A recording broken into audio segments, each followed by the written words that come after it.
Got the money in the bank. Hit you with the. Hit you with the bank. Hit you with the. Hit you with the 808. Hit you with the.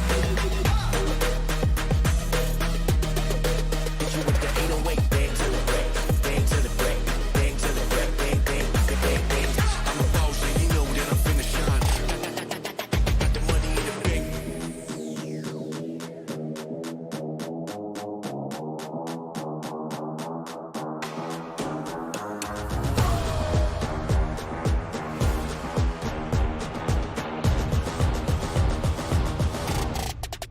Got the money in the bank.